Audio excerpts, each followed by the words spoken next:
This is MakerGalaxy.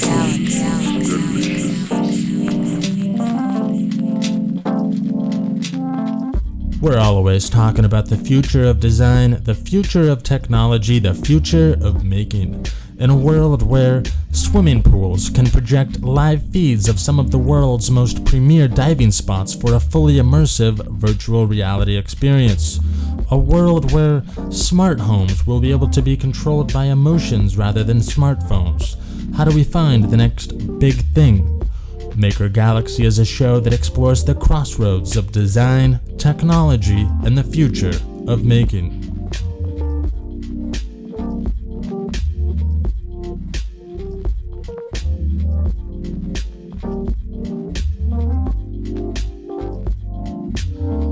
Welcome to the show, everybody. I'm your host, Simon Martin, and this week we talked with Dan Provost, co-founder of Studio Neat.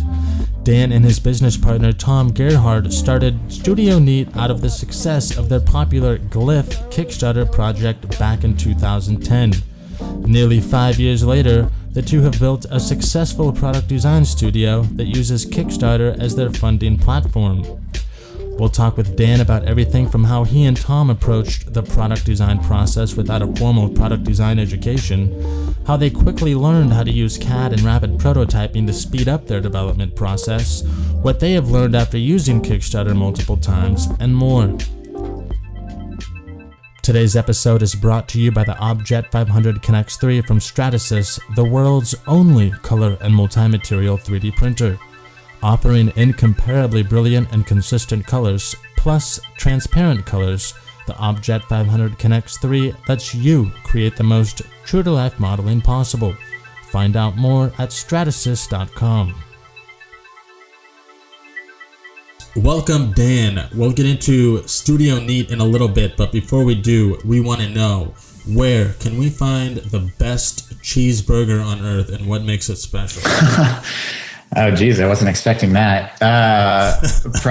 Just off the top of my head, I would say Shake Shack in New York City for the best kind of bang for your buck cheeseburger. I go there. What, the blue cheese with bacon or what? I just do their the classic Shack burger.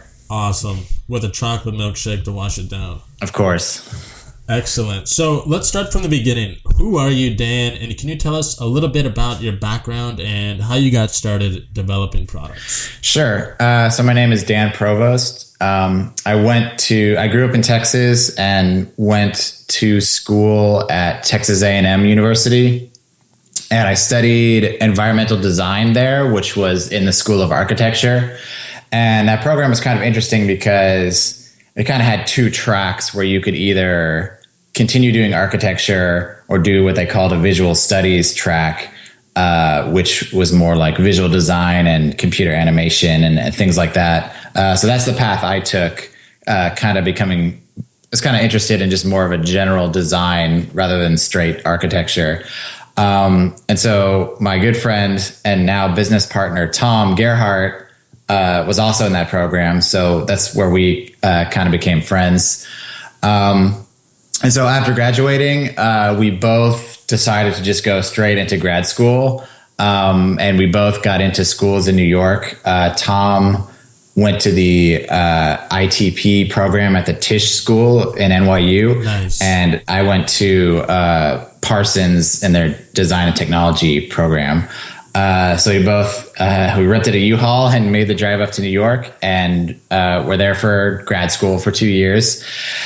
And then we kind of just stuck around in the city, found jobs immediately, which was great. So we just started working. And so Tom was working as a software engineer at a small company called Potion, and I was working as an interactive designer at Frog Design. Oh, nice.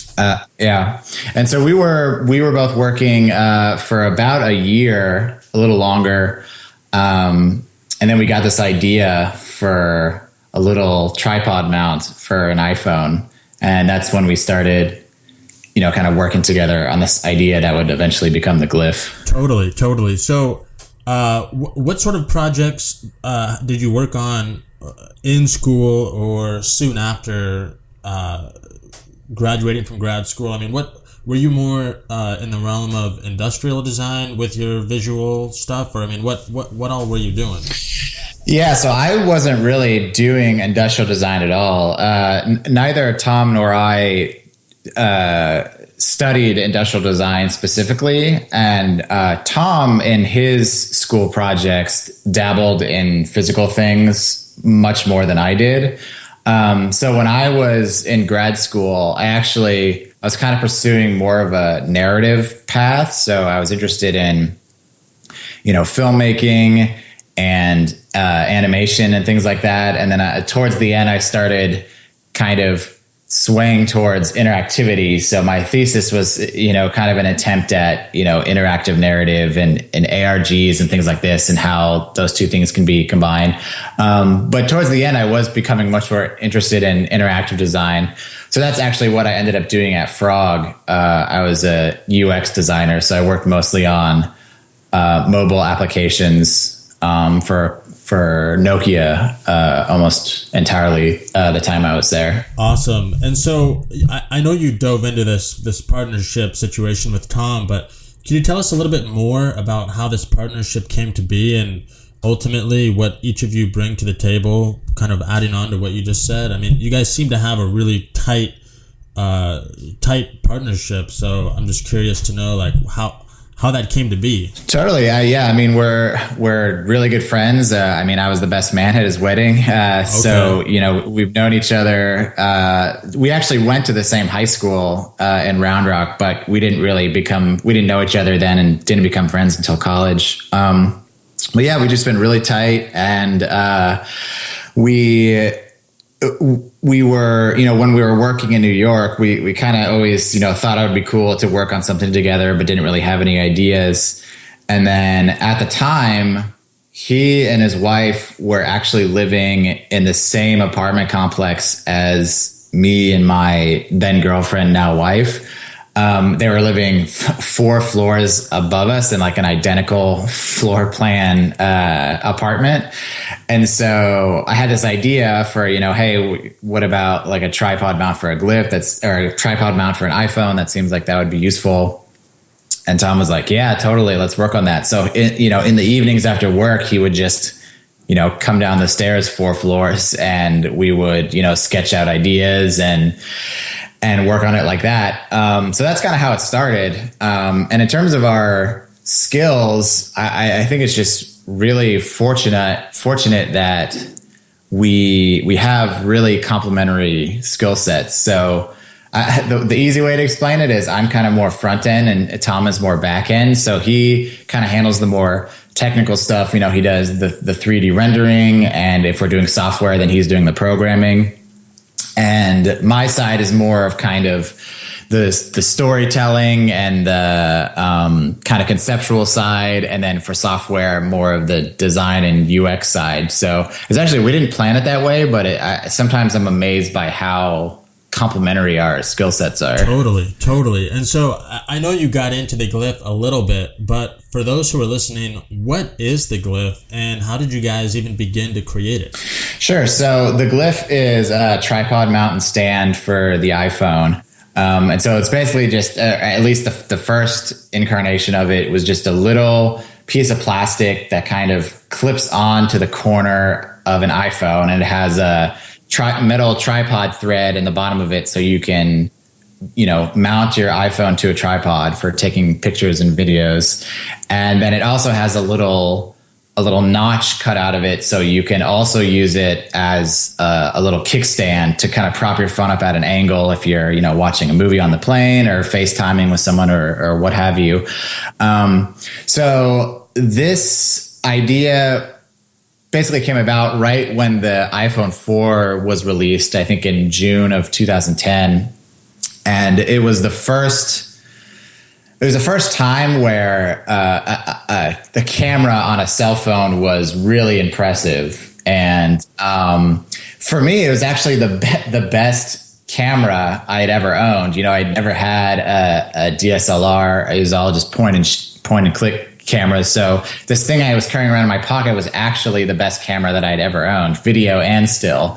So it just made sense to, treat it that way and kind of elevate it to a status of, this is a legitimate camera. So mounting it on a tripod seemed like the natural solution. So we, like I said, Tom and I would just meet in the evenings and on the weekends, and we'd sketch stuff out. And then pretty quickly into the sketching process, Tom started, 3D modeling, the designs that we had sketched. And then even quicker after that, we started using Shapeways to have 3D printed prototypes made. And so Tom would basically, send the 3D models, submit them to shapeways.com, and 10 days later we'd have a little prototype. So that was pretty crazy. That was the first time that I had ever done anything like that, and it was a really crazy feeling to design something and then be holding it in your hand a couple weeks later.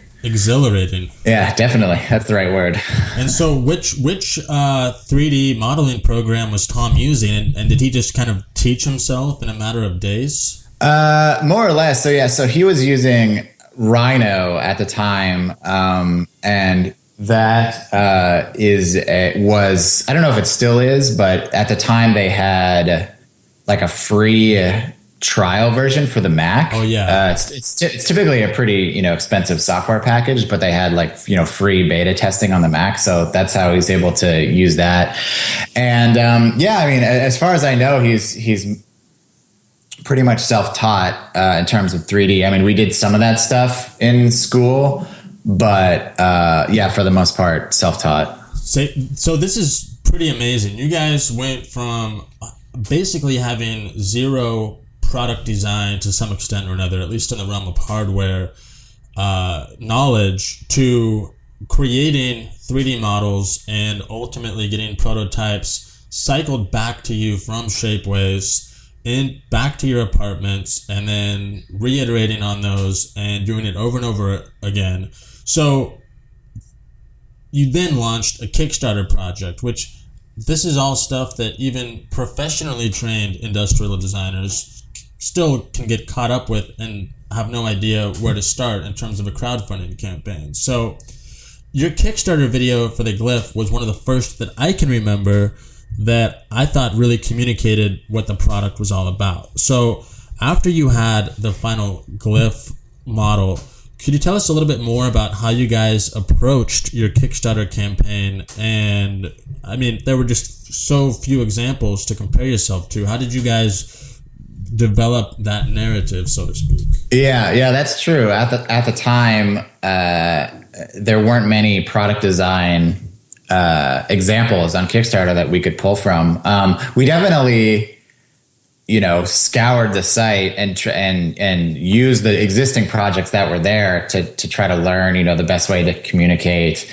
One project that I remember, it's kind of the only product that we found on the site, was like, it's a little plastic mustache that was supposed to clip on like a 20-ounce Coke bottle. So when you're like drinking a Coke, it looks like you have a mustache. It's just like a silly project, but it was at least something we could say like, oh, okay, how did they do their rewards? What is their video like? Things like that. So after looking at a bunch of stuff and kind of thinking about the story, it's basically, what we came up with is, let's, for part, act one of the video is just, introducing ourselves and what it is we're trying to make. Act two is a montage of this thing in action and all the things it can do. And then act three is why we're on Kickstarter, why we need this money to make this thing. And that, obviously worked really well for us. And it kind of became a template that, ourselves and other people, have used. It's a really kind of clear way to tell the story. So yeah, I guess to answer the question, it was just like, looking at examples and trying to just clearly communicate what we're doing. Totally. And then what about the fulfillment part? I mean, you guys had the prototype for the video. You guys had a good video. you guys got funded, over 1,000% more than your initial project goal. And what about fulfillment? I read somewhere that you guys used a company called Shipwire. Is that correct? That's correct. Yeah. So basically, we set a goal for $10,000, and we were hoping to be able to sell at 500 of them. And if that became true, then we would just, fulfill them ourselves. We would take a couple weekends, stuffing envelopes. But when we far surpassed our goal on the first day, we kind of started scrambling, realizing that wasn't going to work. And so as part of our campaign, we had two tiers. One of them was just to get the Glif, like the final production model. But there was another higher level tier that was you get the Glif and a 3D printed prototype of the Glif a little bit before everyone else. And so 500 people backed that one. And so we fulfilled those 3D printed prototypes ourselves, stuffing envelopes and filling out international customs forms. And that was a really good signal that there was no way we could do this ourselves for any quantity higher than that. So we kind of knew right off the bat that we needed some help in that regard. So I forget how we stumbled upon Shipwire. I think it was a recommendation from Patrick at Dodo Case. We had met with him, and he was super helpful in giving us advice on some services that he'd used or heard about. And so we knew nothing about order fulfillment or how that world works or what we're supposed to do. And so we started a conversation with Shipwire, and they kind of guided us through SKU numbers and how to package things and all these things we didn't really know. And so they were great. And so they ended up shipping like 7,000 glyphs in a 24-hour window or something, which is obviously, way more than Tom and I could have done if we were doing fulfillment ourselves. So it was definitely a good move. Yeah. That is awesome. And then you're still shipping them today, right? That's correct. Yeah. So that's one of the really nice things about Shipwire is it's hands off in a way, like orders can be coming in right now and I'm, not having to do anything. It's tied directly to our online store, which is run on Shopify. And so the two kind of talk to each other, and we don't need to intervene and, unless there's a problem or anything like that. So you essentially just walk to the mailbox to get your check.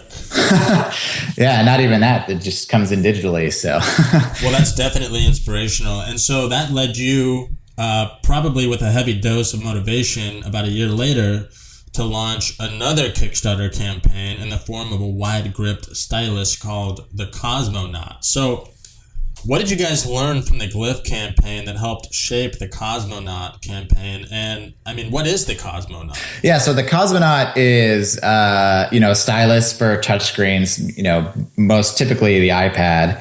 And it has a wide grip, which seems minor, but it's actually kind of unique in the stylus space. And our thinking behind that is whenever you're drawing or writing on an iPad, it feels nothing like pen and paper because of the kind of low fidelity nature of touchscreens. It feels much more akin to a dry erase marker on a whiteboard.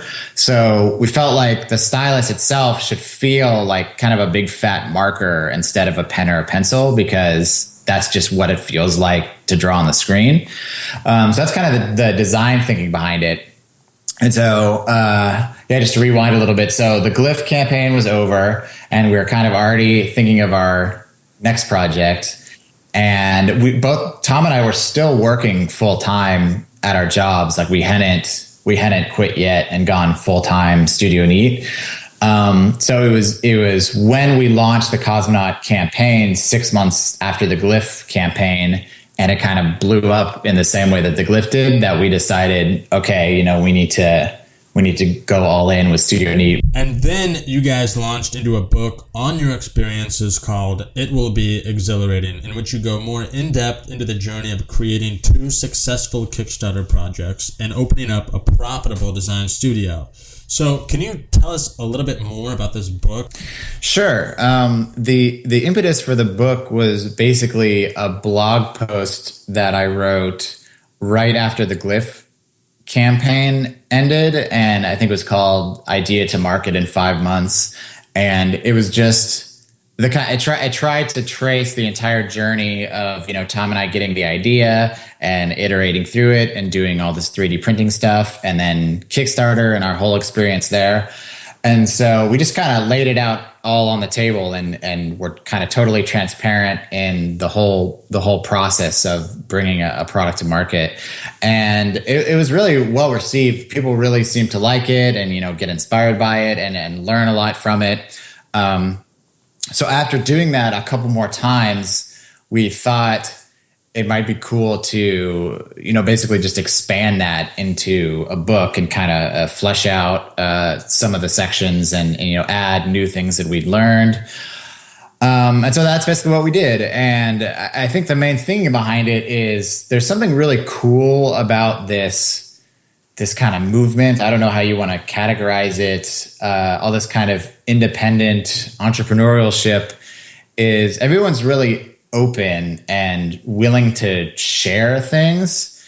And that's something that we've certainly benefited from other people being open. And so we wanted to kind of, do the same thing. And hopefully by us being open and honest and sharing these things that other people can benefit in the same way that we've benefited from other people. Awesome. And so after that book, you guys went straight in back to where you started with software design. So what sort of software or apps, to be more specific, did you guys create? And what inspired you guys to make that shift from hardware back to software?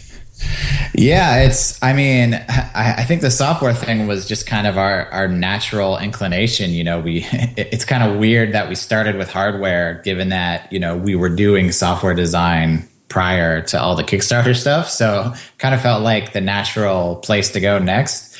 And so our first app was called Frameographer, and it's a time lapse and stop motion app.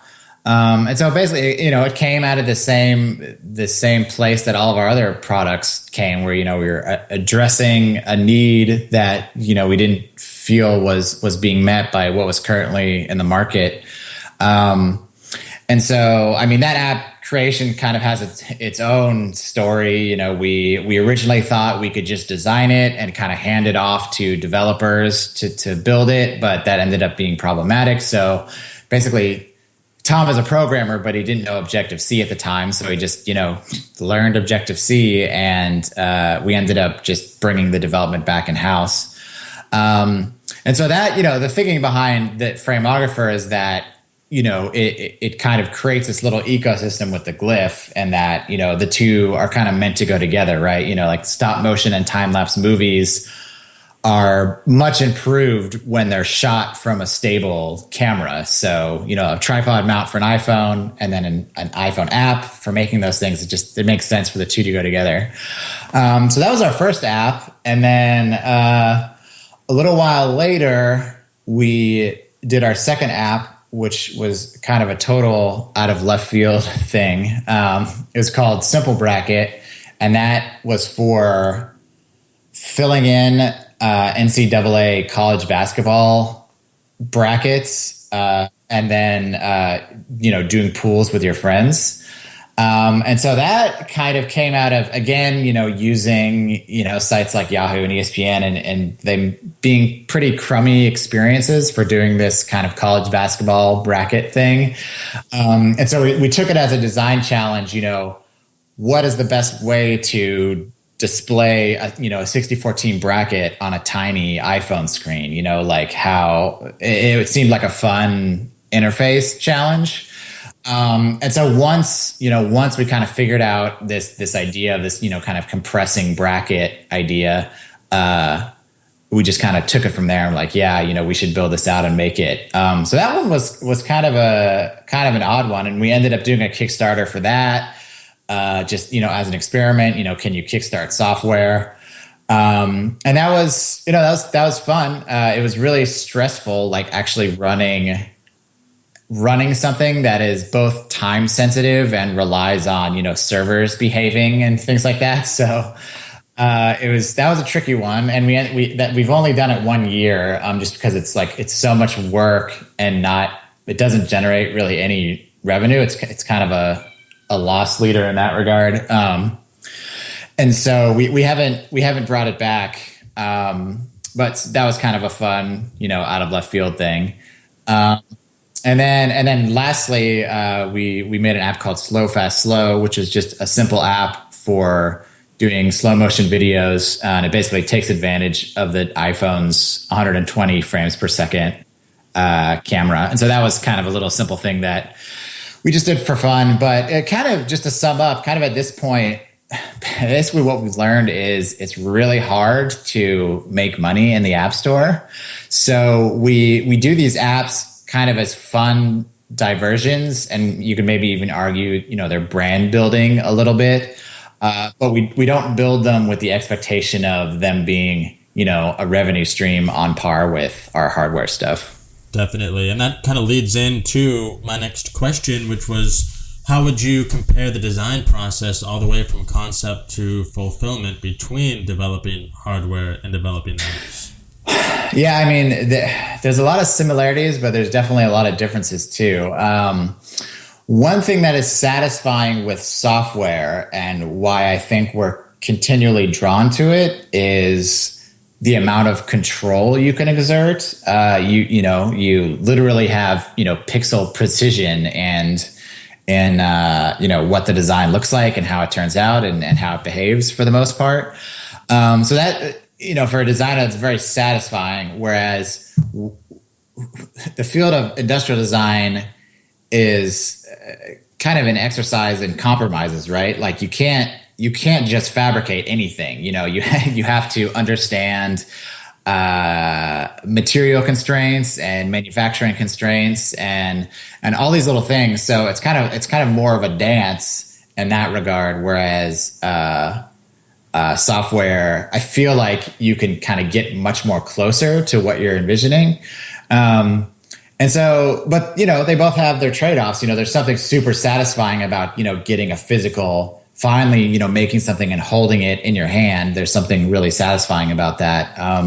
So yeah, they both have their good and the bad. And so with the success of the Glif, the Cosmonaut, the book, and the apps, you guys also launched an ice kit called the Neat Ice Kit. What was the Neat Ice Kit? Sure. So this was yet again a new direction for us. Tom and I were, we had made basically everything we had made up until that point, more or less, was kind of tied to the Apple ecosystem, right? So there was, a tripod mount for an iPhone and a stylus for an iPad, and then, a slew of iPhone apps. So we were kind of just like keeping our ears to the ground and kind of trying to observe little frictions or things we experienced in our everyday lives. And one thing we observed is we're both just simultaneously and independently became interested in cocktails and, making them at home, and how that was kind of a fun thing to do in the evening. And so, we started, let's think about that for a little bit. Is there anything there that we can do to, make a contribution to that space? And so one way or another, we arrived at this idea of clear ice, and how it's kind of this, this white whale where it's really difficult to get clear ice at home. All the fancy cocktail bars will buy huge blocks of clear ice and, shave it down with a chainsaw. And that's how they get those big, nice, clear cubes in the fancy cocktail bars. But there's not really a way to do that at home. So that's where we kind of started is this possible? So we spent at least like 6 months just kind of experimenting and prototyping. Our freezers looked like science experiments, kind of.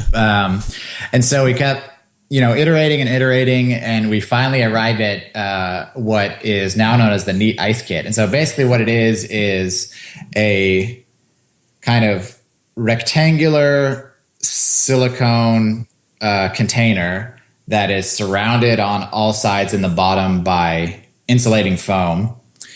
And then you fill that up with water and stick it in the freezer.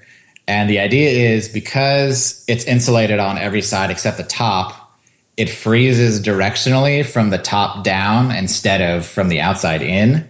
And so it pushes all the air and impurities down to the bottom. And so when it's done freezing, what you're left with is a brick of ice that's about 2 inches by 2 inches by 4 inches.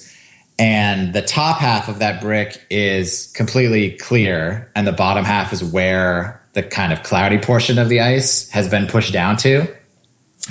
And so as part of the Neat Ice Kit, it also comes with an ice chisel and a muddler, which is used as basically a mallet. And so once you have this brick, you use the chisel to break the brick in half. And then you have the clear half of the ice, which is a nice 2 by 2 by 2 cube that you can, put in your rocks glass or whatever. And then the cloudy half you can use in the mixing glass, when you're making your drink. And so there's other parts to it as well. Like it comes with a Lewis bag, so you can make crushed ice. So it's basically just a kit for making any type of really nice clear ice for your at-home cocktails. So this thing we launched on Kickstarter like our other projects, and it got funded about 3 times over. And so we've been working on getting that fabricated for the past, at least 6 or 7 months. And it's now we've just shipped it to pretty much the last Kickstarter backer. There's a few stragglers and a few people overseas, are still waiting because it takes a while, but that's pretty much out the door. So we're making more currently so that we can, have these for sale to the general public, hopefully within the next 3 or 4 weeks or so. With your combined crowdfunding experience between all of these projects, what are 2 critical lessons you guys have learned along the way about prepping for the product launch? That's a good question. I think lesson number 1 would be don't jump into it too soon. Like if you just have a napkin sketch for your idea, that's not nearly enough to be going off of before you launch your Kickstarter campaign. So just, make sure all your ducks are in a row, and you have physical prototypes, and you've spoken to manufacturers, and you have ballpark estimates of how much everything is going to cost. And that's the best kind of strategy to make sure you don't, get caught and, have to play catch up with all these things that you should have done ahead of time. And the second piece of advice I would say is, under promise and over deliver. And so this is something a lot of people make a mistake of, including us, is that you start to consider a deadline as a feature. And so you're like, oh, here's our Kickstarter, and we're going to start shipping these in 2 months or whatever.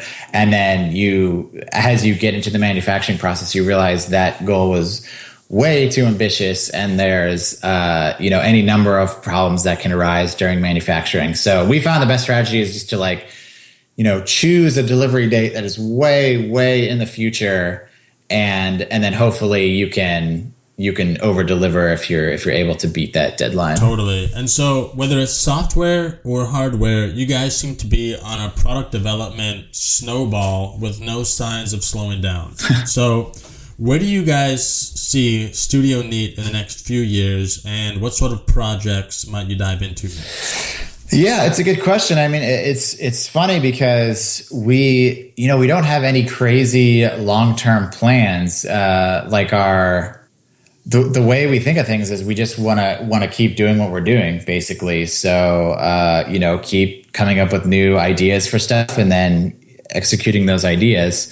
And so it's definitely, we are experiencing some kind of, growing pains when you start to build a catalog of products. You have to make sure that the old products are not just left to kind of wither when you're so excited about this new thing that you're making. So that's one thing that we're kind of working on. But yeah, in terms of our objectives, we just want to basically stay the course and just keep, coming up with ideas and developing new products. Kind of in the immediate future, we have a couple ideas for some more stuff in the cocktail space. So hopefully we'll be launching some of that stuff pretty soon. Awesome. And one last question for you, Dan. As an accomplished product designer with multiple successful independent projects, what is one piece of advice you can give our listeners who want to really push their own ideas out there to get things made? I would say just do it. Basically, just try. And that's kind of cliche a little bit, but it doesn't have to be so intense. Like we launched the Glif and we still kept our full-time jobs. It actually wasn't that crazy or risky, I should say, because if it failed completely, it didn't matter. We still had our jobs. It was fine. So there's so many amazing tools and services that have all kind of come together at the same time, within the last 5 or 10 years, that are making these things so much more accessible and possible. And so there's really not a great excuse to not at least try. Awesome answer, Dan. Well, thank you so much for joining us on the show today, and best of luck for all your future successful Kickstarter campaigns. Thank you.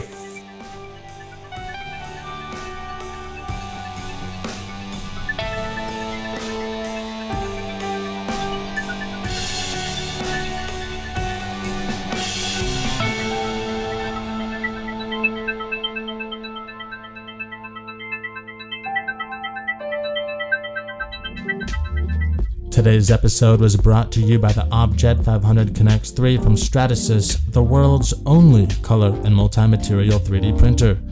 Offering incomparably brilliant and consistent colors, plus transparent colors, the Objet 500 Connects 3 lets you create the most true-to-life modeling possible. Find out more at stratasys.com. Thanks for checking us out today, and if you'd like to purchase one of the products talked about on today's show, or find out more about Dan and Tom, head over to their website at studioneat.com. On our next episode, we'll be talking with Patricia Grutz, project manager of the socially conscious design firm Mass Design Group. I'm your host, Simon Martin. Stay tuned and check in with us next week on MakerGalaxy.